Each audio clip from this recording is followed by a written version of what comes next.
Hey guys, it's Gretchen and welcome back to my channel. So a while back I did a video where I reacted to some of y'all's piercing horror stories. A lot of you had more stories to tell, so I thought I would do a part 2 to that video where I just react to some more horror stories, because I swear you're lucky if you don't have a piercing horror story yourself. So all of these stories came from Instagram. I put a little question thing up saying like, hey, if you've got piercing horror stories to send my way, send me a DM. If you have any piercing horror stories yourself, you can leave them underneath this video and maybe I'll do a part 3 if I get enough. So let's just go ahead and start. Catherine Cordukes says, a few years ago, I went to get my rook pierced. The piercing process was painless. I continued through my day perfectly fine, then cleaned it before I went to sleep. When I woke up the next morning, my ear had ballooned, turned purple, and was oozing pus and blood. I had to take out my 3 lobe piercings and change my tragus to a long bar because the swelling had affected my whole ear. I obviously went to a doctor that same day because the swelling and infection was worrying. They gave me antibiotics for the infection and said it should go down in a few days. I was on the medication for about 3 days. There was no improvement and it was actually getting worse. We then had to make an emergency hospital appointment because the infection had gone into my ear canal, causing an ear infection and infecting my tragus. Then, because of the swelling affecting my whole ear, my ear canal had swelled, closing the infection, leaving it on the eardrum. I was given stronger medication and kept taking paracetamol.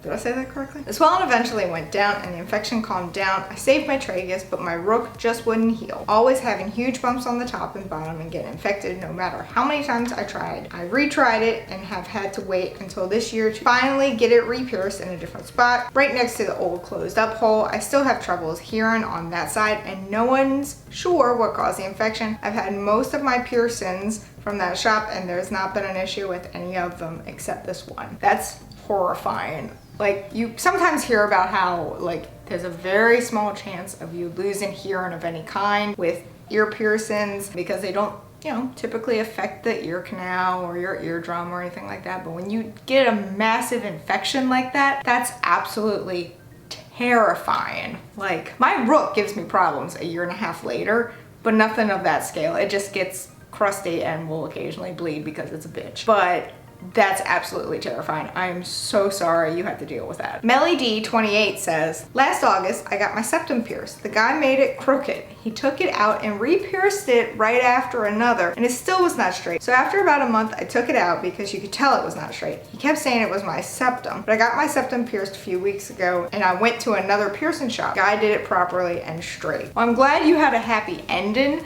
but that's, oh my God, It makes me gag when I hear people say that they went and got a piercing. The piercer looked at it and noticed it was wrong, so then they take it out and re-pierce it. That to me is just, ugh, God, like, don't they know better? You're supposed to be a professional. You don't do that. That just, I'm so sorry you had to deal with that, but I'm glad it had a happy ending for you. Shunin says, I got a helix re-pierced by not my regular piercer, and the piercer that did it put in jewelry with a gem that was the same size as the gauge hole. When I washed my hair and put a towel on my head, the jewelry would pull out the backside of my ear. I had to push it back through the hole. So much pain, so much swelling, and so much blood. For some reason, this is like really common. And I don't understand why, but people always talk about how like the gem is the same size as the hole. So if something gets caught on the backside of the jewelry and it like yanks on it, it can come straight through. I've only had that happen with like my tunnels, like if it's not big enough flare at one end, and that was really only early on when it was obvious that my ears could be stretched up. But I can't imagine like any of the cartilage ones just having the jewelry pull through. Vanessa Jolanta says, hey, I got my septum done in April and absolutely loved it. Because I was so clueless at the beginning, I got myself a simple septum ring clicker for my first real jewelry. Sadly, I had issues opening up the ring clicker one day as I desperately had to hide my septum and put in a horseshoe. I had to fumble a lot, and after 10 minutes, I finally got the clicker open. But the pressure of the mechanism damaged my piercing. My septum piercing started bleeding for 5 minutes and was hurting so bad. Ever since, I've been afraid to use that clicker again. And she sent a picture of the clicker, and I feel bad because it's the one I currently have in my nose. It's one of those little segment rings. I personally find them easy, so I don't know if you got a bad one or what, but this is like my favorite one. And I'm so sorry that you had so many problems with it, because I literally have like 5 in this color. I'm so sorry. That's highly upsetting that you struggled with it so much that it actually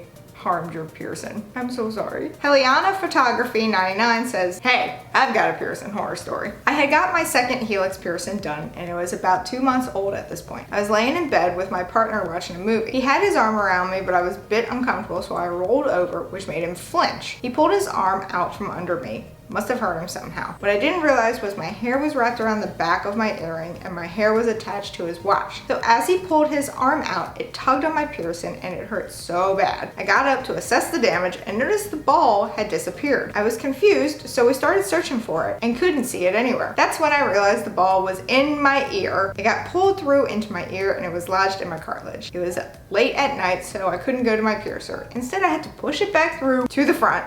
But because it had made a huge hole in my ear, it kept falling back in. I ended up having to tape the back of my earring to my ear to keep it in place. Safe to say it took upwards of a year to heal. I've got a bit of a scar, but it's all fine now. See, it's another case of like the gem, I guess in that situation, also being the same size as the whole site, and that just, I don't know why. That just grosses me out. I'm so sorry. Like I can't even imagine if one of these got caught and like yanked through and was like lodged into the hole. And also it's just painful enough when like your hair or something gets caught on an earring and you just brush it back like willy-nilly, you don't know it's attached. It hurts so bad. Nathan Cassidy 666. If you're 5'5", then I'm 6'6".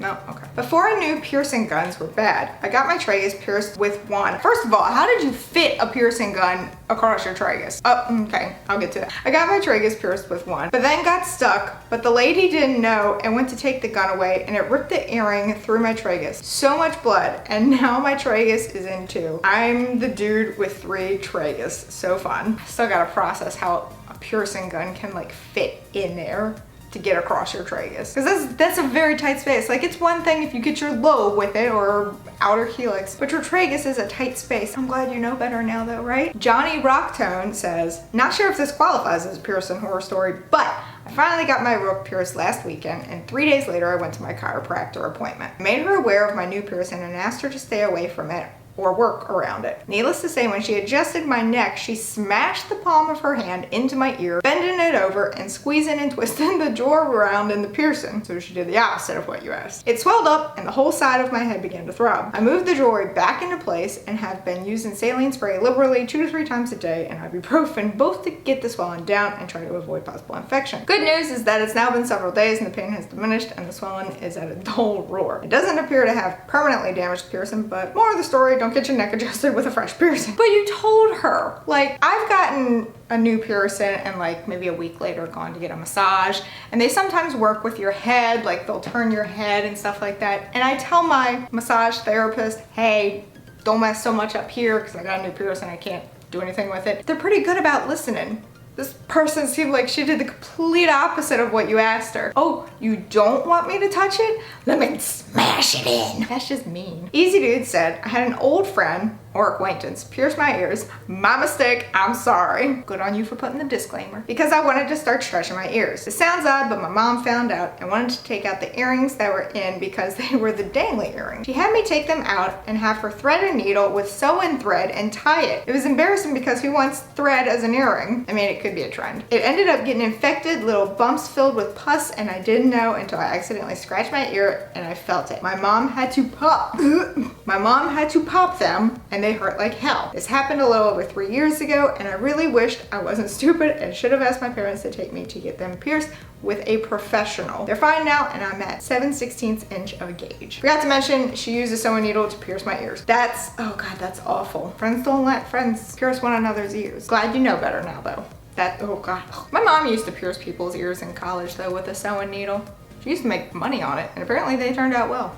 Total Parent Trap style. Celestial Oddity said, I have a bit of a horror story. A couple years ago, I went to a mall with my family and my little sister, around 5 at the time, wanted her ears pierced. And at the time, I had no facial piercings and only one lobe on each side, so I figured, hell yeah. So long story short, we both got our ears pierced at the Piercing Pagoda in the middle of the mall. When I got them done, I pointed out earrings that I wanted, and the girl that pierced my ears told me titanium isn't recommended for the initial piercing, but then it's the holy grail of facial piercings. And not only were they pierced with a gun, but they were awkwardly far from my other lobe piercings and pierced with jewelry too short. And I was told to twist them every day and to clean them with the stuff they gave us. So months later, from twisting the piercing every day, as I was told to do, I had 2 holes ripped in my ears when I finally took those suckers out. I cleaned those guys every day. I now have 2 bumps on my ears, not very noticeable I suppose, but they're there. They've been there ever since I took them out a couple months ago, and they're not irritated or anything, so I don't see them going away. Long story short, screw piercing guns. They need to be banned. I agree.